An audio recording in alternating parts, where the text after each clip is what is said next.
Buenas tardes compañeros, buenas tardes. En esta oportunidad vamos a hablar acerca del capítulo 7 titulado por intercambio pulmonar de gases, para lo cual vamos a comenzar hablando acerca de la introducción y la historia.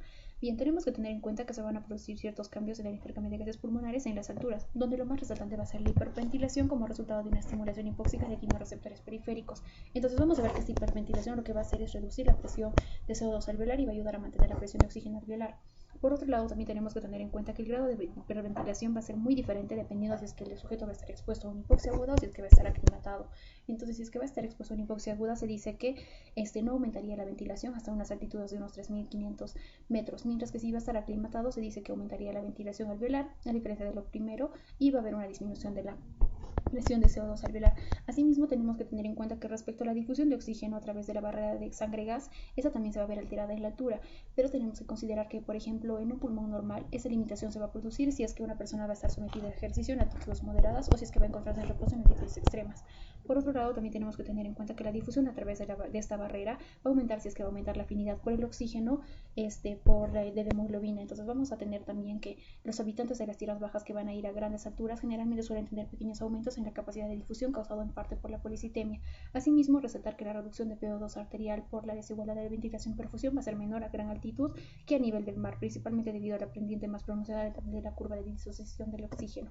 Ahora bien, vamos a hablar acerca de la historia donde vamos a resaltar los hechos más importantes, ¿no? Por ejemplo, en 1804 tenemos que el científico francés Louis Joseph lo que hizo fue ascender a una altitud de 7.020 metros en un globo, donde mencionó que la respiración era difícil y su pulso de respiración eran altos. Asimismo, hubieron ciertos informes de decoloración de manos y cara que se asumían que podía ser por la cianosis. Bien, luego tenemos que tener en cuenta que en 1924 a Norton y Meissner, por ejemplo, que van a ser quienes subieron al Everest. Norton, en este caso en 1924, ascendió al Everest y lo que mencionó es que él tenía la intención de hacer 20 pasos consecutivos sin pausar, pero no lo pudo lograr. Y Meissner, por su parte, en 1978 también subió al Everest, pero a diferencia de Norton, él también subió sin oxígeno suplementario y lo que afirmó fue que cuando estaba en la cima no tenía nada más que hacer que respirar. Ahora, a pesar de todas estas de estos relatos, hubieron ciertos fisiólogos que mencionaron que la hiperventilación en altura no ocurría. Por eso tenemos a Paul Bert y Angelo Mosso, quienes estaban en contra, ¿no?, de eso, y también principalmente porque cometieron ciertos errores en sus experimentaciones. Ahora luego vamos a tener que respecto a la difusión del intercambio de gases pulmonares, vamos a ver que hay cierta controversia, puesto que se ha visto que hay quienes apoyan a esta hipótesis de la secreción de oxígeno, mientras que hay quienes lo refutan. Quienes apoyan tenemos a Christian Bohr, a Dan y Lorraine Smith.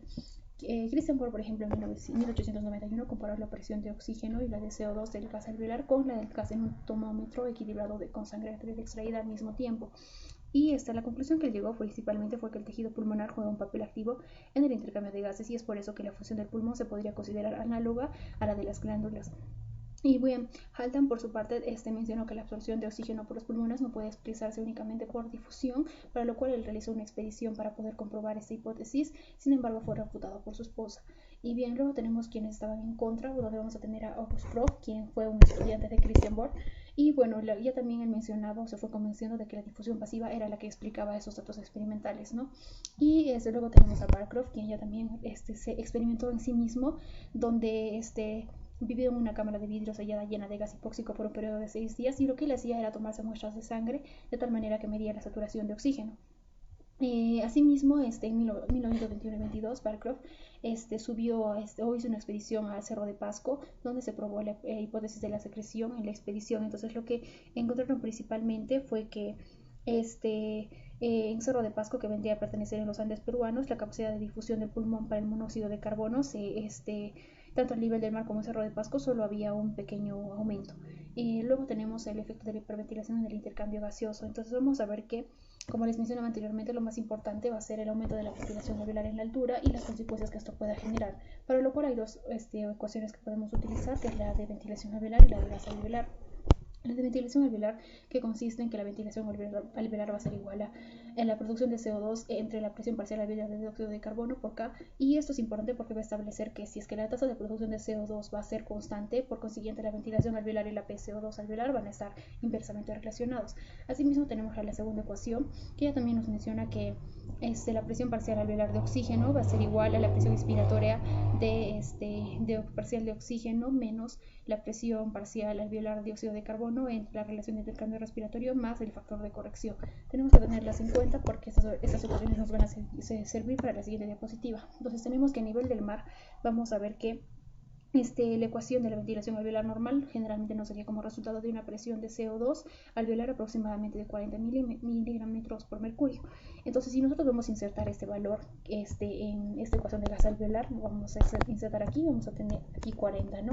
Y a su vez vamos a suponer de que tengamos o vamos a asumir una presión de oxígeno inspiratoria de 150, donde también insertándole esta ecuación de gas alveolar vendría a corresponder ahí, ¿no? Entonces, por consiguiente, tenemos que 150 menos 40 entre, vamos a ver que 0.8 vendría a ser la relación de intercambio respiratorio normal en reposo, y si calculamos esta operación pues nos va a salir como resultado 100 milímetros de mercurio.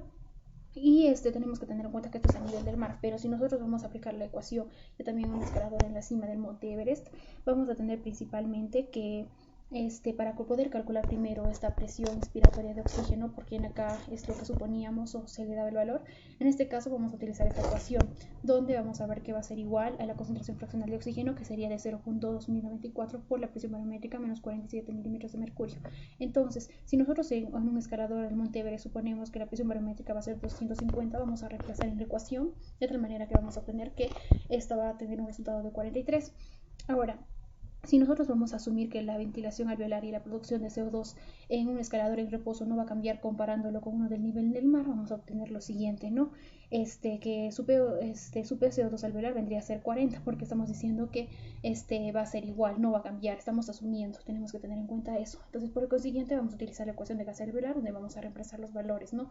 Ahora hemos obtenido que 43 vendría a ser la presión inspirada o presión inspirada de oxígeno, menos 40, que estamos asumiendo que es que no variaría esta producción de CO2, sobre 0.8 que decíamos que era esta relación de intercambio respiratorio normal en reposo. Entonces esto nos va a dar un resultado de menos 7 milímetros de mercurio, lo cual vendría a ser un resultado absurdo, puesto que bueno, estamos asumiendo, ¿no? Pero si es que de verdad lo consideramos en un escalador, podemos saber que generalmente su ventilación alveolar va a aumentar hasta 5 veces, por lo cual, como aumenta la ventilación, va a reducirse su PCO2 alveolar. Entonces, de 40 va a ir hasta menos 8 milímetros de mercurio, de tal manera que lo vamos a reemplazar también. En este caso, tenemos 43, que dijimos que es la presión inspiratoria de oxígeno, menos 8, que sería la presión de CO2, entre 0.8, que nos daría 33. Que si bien es cierto, también es bajo el resultado, pero es suficiente para mantenernos con vida. Ahora, luego vamos a hablar de la hipoxia aguda en comparación con la climatización. En este caso, es lo que les mencionaba también al inicio, que va a haber cierta diferencia en el grado de hiperventilación en sujeto expuesto de forma aguda y uno de hipoxia, ¿no? Aclimatizado. Entonces vamos a poder ver que en este gráfico, bueno, estos van a ser resultados de un estudio que se hizo donde lo realizaron Rank y Otis en 1949, y lo que se obtuvo principalmente es que en esta imagen tenemos el diagrama de oxígeno y dióxido de carbono, donde vamos a ver la composición del gas en sujetos que están expuestos a una hipoxia aguda y en los que están aclimatados. Entonces, de tal manera que vamos a ver que en una exposición aguda a una gran altitud generalmente no habría cambios en la presión de CO2 alveolar, por lo cual no habría cambios tampoco en la ventilación alveolar, esto hasta altitudes de 3.600 metros, que al inicio les sería quedar 3.500, ¿no?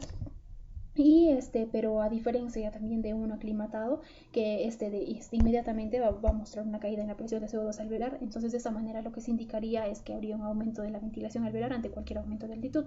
Ahora, vamos a ver que ya también en esta otra imagen vamos a ver la altitud en relación a la presión alveolar de oxígeno, por lo cual vamos a ver que acá tenemos una línea donde vamos a ver los que están expuestos o los que están aclimatizados, y en acá los que están expuestos a una exposición, la redundancia, una exposición aguda. Entonces vamos a ver que, por ejemplo, cuando a mayor altitud va a haber también un descenso de esa presión alveolar de oxígeno. Esto respecto a estos resultados de este estudio, pero vamos a ver que según o de acuerdo a la ecuación del gas alveolar, vamos a ver que la aclimatación generalmente va a dar como resultado un aumento de la ventilación alveolar, lo cual va a reducir la presión de CO2 alveolar y por consiguiente va a aumentar la presión de oxígeno alveolar a cualquier altitud dada, ¿no? Pero tenemos que tener en cuenta que esto es en relación a la ecuación del gas alveolar. Pero en este estudio nos muestra que vendría a ser, habría una reducción. Entonces, este gráfico de este estudio nos señala que a pesar de que la hiperventilación que va a ocurrir a gran altura, también puede ocurrir una hipoxia alveolar, como podemos ver por la caída de esa presión de esta PO2 alveolar, y esto podría conllevar a una hipoxemia arterial. Luego tenemos la fisiología de la difusión en el pulmón, donde vamos a hablar acerca de la ley de Fick. En este caso, esta ley lo que nos indica principalmente es que la velocidad de transferencia de un gas a través de una hoja de tejido va a ser directamente proporcional con el área del tejido y con la diferencia de presión parcial del gas, pero va a ser inversamente proporcional con el grosor del tejido. Tenemos que tener en cuenta que el área de la barrera de sangre-gas en el pulmón humano vendría a ser de 50 a 100 metros cuadrados, mientras que su grosor va a ser inferior a 0.3 micrómetros y es por eso que tienen que son adecuados para la difusión. Ahora vamos a ver que la ecuación se va a dar por la siguiente manera, ¿no? Volumen de gas por unidad de tiempo va a ser igual a área entre espesor por constante de difusión, multiplicado todo eso por las diferencias de las expresiones parciales. Pero tenemos que tener en cuenta que la barrera de sangre-gas va a ser una estructura muy compleja y es por eso que no se puede medir ni el área ni el grosor en vida. Y por eso vamos a combinar estos tres valores de tal manera que lo vamos a reescribir de la siguiente manera, ¿no? Entonces tenemos que DL va a ser la capacidad de difusión del pulmón. Ahora, entonces nosotros para que podamos medir la capacidad de difusión del pulmón se dice que se va a utilizar un gas, el cual el de elección va a ser el monóxido de carbono. Ese monóxido de carbono se tiene que utilizar en concentraciones muy bajas, ya que esta afinidad del gas por la hemoglobina va a ser tan grande que la presión parcial en la sangre capilar va a ser extremadamente pequeña, ¿no? Que va a ser casi cero, lo cual también vamos a ver posteriormente.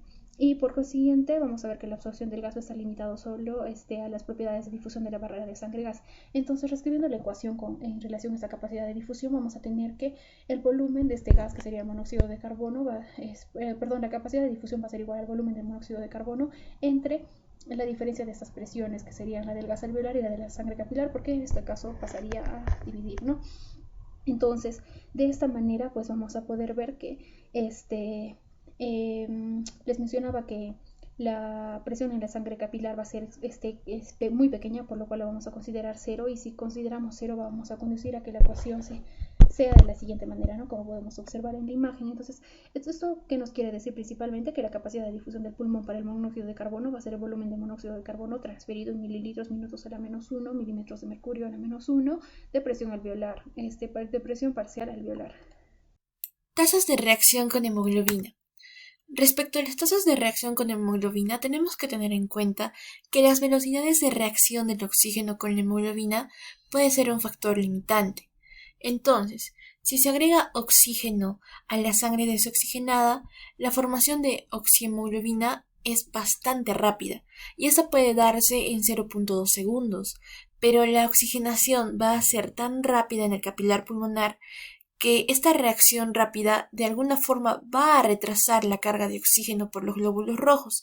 Entonces, por esto lo podemos considerar como una resistencia. Entonces, nosotros tenemos dos etapas de la absorción del oxígeno. Una va a ser la difusión de oxígeno a través de la barrera hematogaseosa, donde vamos a incluir el plasma y el interior de los eritrocitos. Y también vamos a tener como etapa la reacción del oxígeno con la hemoglobina. Bueno, de hecho, es posible sumar las dos resistencias resultantes para poder producir una resistencia general, como anteriormente nos explicaron en la capacidad de difusión del pulmón. Entonces, nosotros podemos apreciar aquí que la medida de la capacidad de la difusión del pulmón es igual a la suma de dos componentes, que es el proceso de difusión en sí y el tiempo que tarda el oxígeno en reaccionar con la hemoglobina, que sería esta fórmula que también la podemos apreciar acá. Entonces, es posible agregar las resistencias ofrecidas por la membrana y la sangre para obtener una resistencia total, donde podemos apreciar en la imagen. La resistencia ofrecida por la membrana y los componentes sanguíneos van a ser aproximadamente iguales en el pulmón normal. Ahora, tasa de absorción del oxígeno a lo largo del capilar pulmonar. Respecto a esto, nosotros vamos a utilizar la ley de difusión de Fick, que ya la han explicado anteriormente, y también los datos sobre las tasas de reacción del oxígeno con la hemoglobina. Bueno, aquí tenemos dos cuadros comparativos.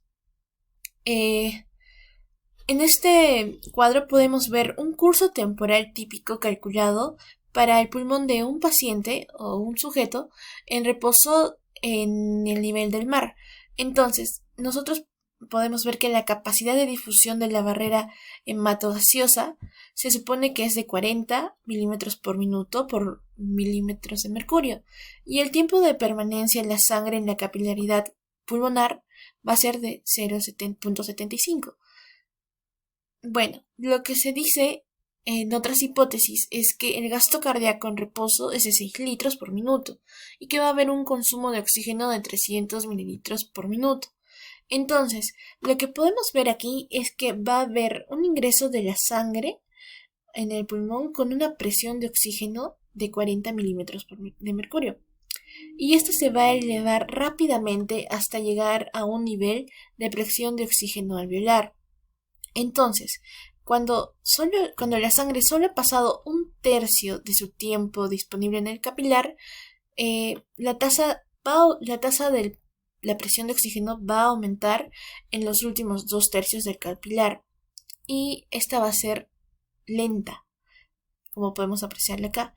Entonces, hay una diferencia de la presión de oxígeno entre el gas alveolar y la sangre capilar final, casi nula, como podemos apreciarla. En este caso vamos a ver el caso de un paciente que está en reposo en la cima del monte Everest. Aquí el volumen de sangre capilar no cambia a 5.800 metros sobre el nivel del mar. El gasto cardíaco también va a ser el mismo que al nivel del mar, según lo que explica Pugh. Pero se puede ver que la proporción de oxígeno va a ser diferente en esta altitud. La sangre va a llegar al pulmón con unos 21 milímetros de mercurio, y la presión de oxígeno se va a elevar lentamente a lo largo del capilar pulmonar, alcanzando solo unos 28 milímetros de mercurio. Entonces, como conclusión, podemos llegar a que hay una gran diferencia de presión de oxígeno de 7 milímetros de mercurio entre el gas alveolar y la sangre capilar. Esto va a indicarnos una marcada limitación de difusión de transferencia de oxígeno. Difusión y perfusión y limitación de la transferencia de oxígeno. En esta figura se aprecia que un sujeto en reposo a nivel del mar no tiene ninguna limitación de difusión en la transferencia de oxígeno. ¿Por qué? Porque no hay diferencia de presión de oxígeno entre el gas alveolar y la sangre capilar final. En este caso, la captación de oxígeno está determinada por el flujo sanguíneo pulmonar, y también la captación de oxígeno va a estar limitada por la perfusión. En esta figura, que es de un sujeto que está en la cumbre del monte Everest, podemos ver que la captación de oxígeno está limitada por la difusión, por la gran diferencia de la presión de oxígeno entre el gas alveolar y la sangre capilar final. El aumento del flujo sanguíneo pulmonar aumentará la captación de oxígeno. Entonces, utilizando este modelo simplificado de Piper-Shade, se demostró que la tasa de transferencia total M de un gas está dada por esta expresión, donde PA y PB son las presiones parciales de oxígeno en el gas alveolar y la sangre venosa respectivamente. Bueno, en esta expresión se aclara que los factores responsables de la difusión y la limitación de la perfusión. Esta ecuación nos va a mostrar que si D es mucho mayor que QV, la expresión dentro de los paréntesis grandes tiende a 1, y la transferencia de gas está limitada únicamente por la perfusión. En este caso, la conductancia o perfusión viene dada por G es igual a Q beta. La diferencia relativa entre la conductancia sin limitación de difusión y la conductancia real es un índice de limitación de la difusión. Entonces, el cero en el eje vertical de la presente figura nos va a indicar una limitación completa de la perfusión. ¿Por qué? Porque nos va a mostrar la captación de oxígeno totalmente de perfusión en hiperoxia, acá en este extremo derecho, que esto también es cierto para gases inertes. ¿Qué quiero decir? A los que no se combinan con la hemoglobina, como el nitrógeno y el hexafluoruro de azufre. Sin embargo, la transferencia de oxígeno durante la hipoxia se limita a la difusión hasta cierto punto. Aquí lo podemos apreciar en el centro de la imagen. Y esto es particularmente el caso durante el ejercicio, cuando el consumo de oxígeno se va a incrementar considerablemente. Entonces, para el monóxido de carbono, la transferencia de gas es esencialmente limitada por la difusión en condiciones. Aquí podemos apreciarlo. Entonces, tenemos que tener en cuenta que la limitación se va a producir por 3 razones a gran altura. 1. El pulmón está trabajando en una parte baja de la curva de disociación del oxígeno, que es muy pronunciada. La policitemia de la altitud aumenta la variación de la concentración de oxígeno en sangre por unidad de cambio en la presión de oxígeno. Y el desplazamiento hacia izquierda de la curva, causado por alcalosis respiratoria, aumenta su pendiente. De hecho, a una altitud extrema, el oxígeno empieza a parecerse al monóxido de carbono. Entonces, en las condiciones en las que se produce la limitación por difusión de la transferencia de gases en el pulmón, el LDIF, ¿qué es esto? Es mayor para el monóxido de carbono y menor para el oxígeno en condiciones de hiperoxia. Una analogía podría ser la velocidad a la que las ovejas pueden entrar a un campo a través de una puerta. Si la puerta es estrecha, pero el campo es grande, el número de ovejas que pueden entrar en una cal determinada está limitado por el tamaño de la puerta. Este va a ser el ejemplo de la situación de un sujeto a gran altura. Pero si la puerta, como el campo son pequeños o ambos son grandes, el número de ovejas está limitado por el tamaño del campo. Este va a ser el caso del nivel del mar. Afinidad de la hemoglobina por el oxígeno y limitación de difusión. Bueno, se puede demostrar que el aumento de la afinidad de la hemoglobina por el oxígeno acelera la carga de oxígeno en el capilar pulmonar, bajo ciertas condiciones de limitación de difusión a gran altura. Entonces, la afinidad de la hemoglobina por el oxígeno se expresa convenientemente por el P50, que es la presión de oxígeno para el 50% de saturación de la hemoglobina. Entonces, el aumento de la afinidad da lugar a una equilibración más rápida entre la presión de oxígeno del gas alveolar y la sangre capilar pulmonar. Una forma implícita de ver esto es que la curva de la disociación a la izquierda mantiene la presión de oxígeno sanguínea baja en las etapas iniciales de la carga de oxígeno, y por lo tanto mantiene una gran diferencia de presión de oxígeno entre el gas alveolar y la sangre capilar durante gran parte del tiempo de oxigenación. Por ejemplo, la llama y la vicuña son animales nativos de la sierra peruana y tienen curvas de disociación de oxígeno desplazadas hacia la izquierda. Aquí podemos apreciar que la curva de disociación de oxígeno para sangre de llama, que son los redonditos, y los triángulos son de la vicuña. Entonces, en comparación con otros mamíferos, la curva desplazada a la izquierda de estos animales nativos de alta altitud implica una mayor afinidad a la hemoglobina por el oxígeno, lo que ayuda a la carga de oxígeno a lo largo de los capilares pulmonares, según Hall. Y bueno, los escaladores a gran altura tienden a tener un aumento del pH de la sangre arterial, lo que provoca un desplazamiento hacia la izquierda de la curva de disociación del oxígeno. Esto es causado por una alcalosis respiratoria, que solo va a compensar parcialmente y bueno, ya se dio un caso antes en una expedición de investigación médica. Lo interesante es que el pH arterial medio de 3 sujetos de esta expedición fue de 7.47, que está por encima del rango normal. Entonces, en altitudes extremas hay un grado extraordinario de alcalosis respiratoria. Toca hablar entonces ahora de la capacidad de difusión pulmonar a grandes alturas. Vamos a empezar hablando de los habitantes del llano que están aclimatados a grandes alturas. En este grupo se encontró un aumento poco significativo en la capacidad de difusión de monóxido de carbono en habitantes habituales del llano que habían ascendido anteriormente a grandes alturas en comparación con aquellos que nunca habían ascendido. En otro estudio, en una medición en ejercicios, se halló un incremento del 15 al 20% de la misma capacidad de difusión de monóxido de carbono en sujetos del llano que se habían aclimatado por 7 a 10 semanas a las grandes alturas en comparación a aquellos habitantes del llano que nunca se habían aclimatado a las grandes alturas. Entonces, en este gráfico podemos observar las diferentes líneas de estudio.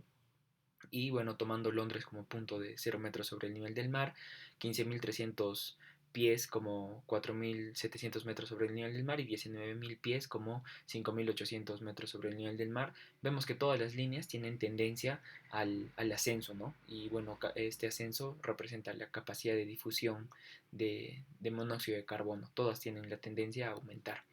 En sujetos del llano que sufrieron de mal agudo de montaña al ascender a grandes alturas, se encontró que tenían menor capacidad vital, menor presión parcial de oxígeno y una mayor gradiente alveolo capilar de oxígeno, que más adelante vamos a ver significa que hay una pobre difusión desde el espacio alveolar hacia el capilar de oxígeno, ¿no? Y todo esto pensado por un edema pulmonar subclínico, ¿no? En sujetos que habían ascendido anteriormente a la altura y que habían desarrollado JAPE, es decir, tenían antecedente de edema pulmonar de grandes alturas, se encontró que tenían menor capacidad de difusión del monóxido de carbono durante la hipoxia, menor volumen sistólico y una menor ventilación durante el ejercicio. Y todo esto por un mecanismo pensado que sería la vasoconstricción pulmonar, ¿no? Que se da en la altura. También se encontró que la capacidad de difusión pulmonar en ejercicio en habitantes del llano que ascendían a 4.900 metros o más se reducía en un 14% después del ascenso, ¿no? En comparación a la capacidad que tenían antes de haber hecho el ascenso. Y junto con esta capacidad de difusión también se reducía la capacidad del gasto cardíaco, ¿no? Reducía el gasto cardíaco. En comparación a lo que hablaremos ahora, los habitantes a grandes alturas, en quienes se encontró que tenían una capacidad de difusión pulmonar de 20 a 50% mayor que los habitantes del llano, y esto se manifestaba tanto en reposo como durante el ejercicio.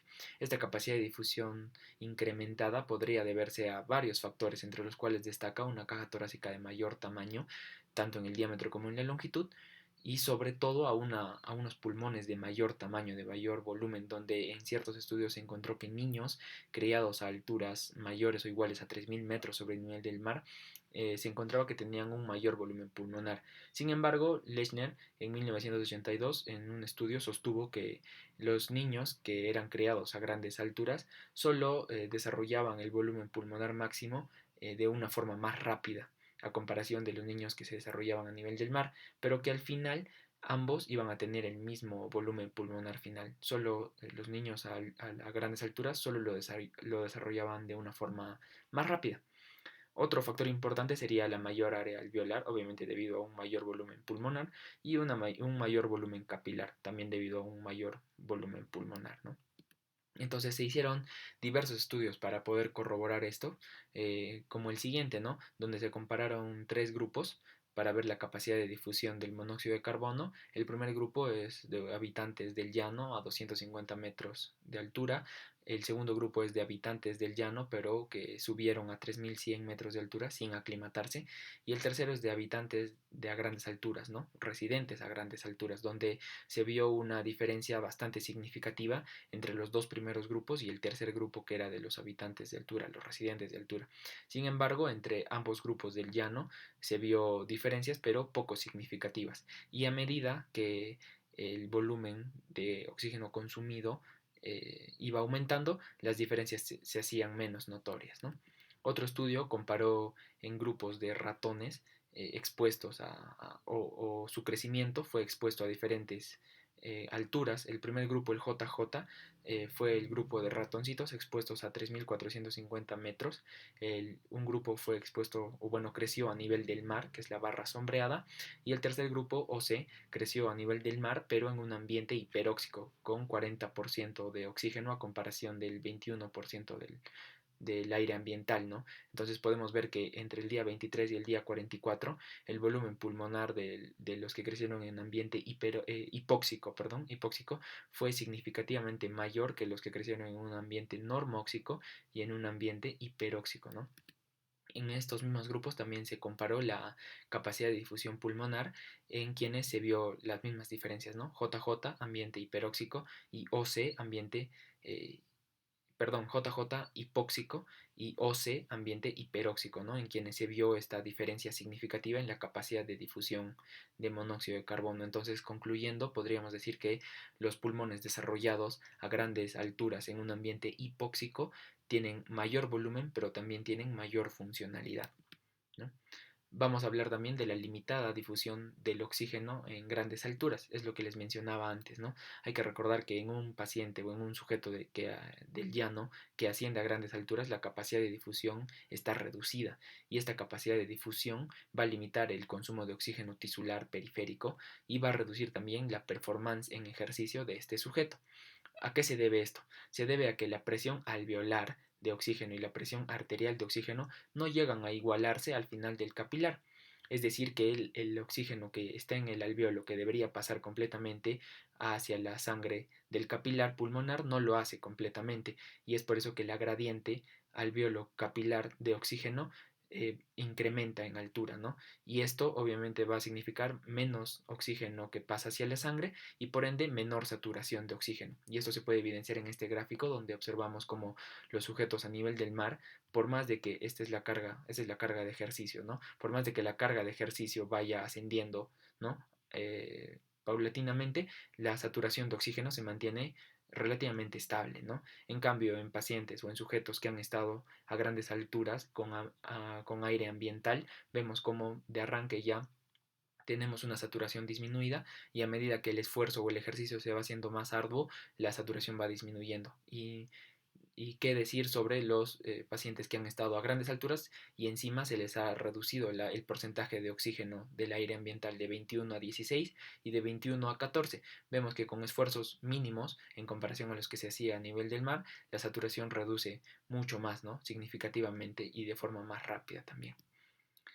Otro punto y factor importante es la relación BQ, que en este caso va a ser desigual y va a tender a aumentar, ¿no? Entonces la desigualdad pulmonar, la desigualdad en el BQ es un factor muy importante en un pulmón dañado, ya sea a nivel del mar, por ejemplo un EPOC, o en altura, ¿no? Por ejemplo un edema agudo de pulmón de altura o un tromboembolismo pulmonar. Sin embargo, en un pulmón sano, en altura, la relación BQ va a tener un papel poco significativo, ¿no? Entonces vemos que el ascenso a grandes alturas va a incrementar y va a mejorar la distribución de la relación ventilación-perfusión en las diferentes áreas del pulmón. ¿Por qué? Porque la hipoxia vemos que va a producir una vasoconstricción pulmonar. Esta vasoconstricción pulmonar va a producir una redistribución uniforme del flujo sanguíneo en todas las áreas del pulmón, digamos base y ápice, ¿no? Y esto va a incrementar la relación BQ, va a tender a aumentar la relación BQ y sobre todo en el ejercicio. El posible mecanismo por el que ocurre esto es el edema agudo de pulmón. Veamos cómo.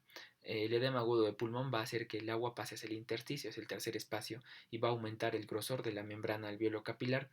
Esto va a hacer que la perfusión de oxígeno desde el capilar desde el alveolo hacia el capilar disminuya, haciendo que la ventilación se mantenga, obviamente, y va a hacer que la ventilación sea mucho mayor que la perfusión. Entonces, recordemos que la relación BQ en un ambiente normóxico a nivel del mar, en las bases es de 0.6 y en el ápice es de 2.5. Lo ideal sería que sea 1,1, ¿no? Sea la ventilación igual a la perfusión, pero vemos que en las bases va a haber mayor perfusión que ventilación, por eso es 0.6, y en el ápice va a haber mayor ventilación que perfusión, por eso excede a 1, ¿no? Llega a 2.5. En el gráfico podemos ver que a nivel del mar parte de 0.5 y va ascendiendo hasta 0.8 más o menos, ¿no? La relación BQ. Sin embargo, en altura vemos que el ascenso es mucho más marcado, parte de 0.9, pasa por 1 y cuando el volumen de oxígeno consumido en litros por minuto aumenta, también aumenta la relación BQ, ¿no? Entonces podemos decir que en altura la relación BQ incrementa mucho más. Entonces, un incremento en la relación BQ significa una perfusión limitada. Y esta perfusión limitada es sinónimo de incremento en el gradiente alveolo capilar. Y un incremento en el gradiente alveolo capilar significa que el oxígeno del alveolo no está pasando completamente hacia el capilar, y esto se puede ver en este estudio, ¿no? Que compara el gradiente alveolo capilar esperado o predicho en comparación al realmente medido a diferentes alturas, ¿no? Vemos que a nivel del mar la diferencia entre estos dos es mínima, ¿no? Pero, y con un consumo de oxígeno bastante alto, más de 3 litros, pero a medida que vamos ascendiendo hasta llegar a 8.840 metros sobre el nivel del mar, vemos que la diferencia se hace significativa, y sobre todo con un consumo de oxígeno mínimo, ¿no? De 1 litro. Entonces esto significa que a mayor altura el gradiente alveolo capilar que se espera, con el que realmente se mide, la diferencia es bastante grande. Eso significa que la gradiente alveolo capilar aumenta de forma significativa. Y por último, vamos a hablar de la difusión en la placenta a grandes alturas.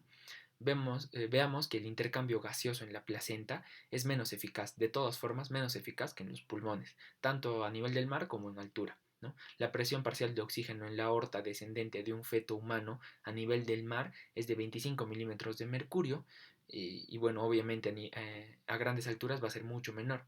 Entonces, un feto humano que no está aclimatado a la altura, que se somete a grandes alturas, se va a encontrar en un ambiente más hipóxico, por ende va a haber un menor peso al nacer y va a tener mayores morbimortalidades infantiles. En comparación a lo que pasa con una placenta adaptada a la altura, donde vemos que tiene un mayor volumen capilar placentario, tanto materno como fetal, tiene un menor espesor de la barrera materno-fetal, por ende va a permitir que mayor cantidad de oxígeno pase, ¿no? Desde la madre hacia el hijo, y va a tener una mayor capacidad de difusión de la membrana vellosa, es decir, que esta membrana va a ser más funcional y también va a tener una mayor área, ¿no? Y va a tener mayor dilatación de los vasos pequeños de la placenta. Todos estos cambios, estas adaptaciones van a permitir que se compense el ambiente hipóxico en el que se desarrolla un niño, ¿no? Y bueno, esto sería todo. Muchas gracias.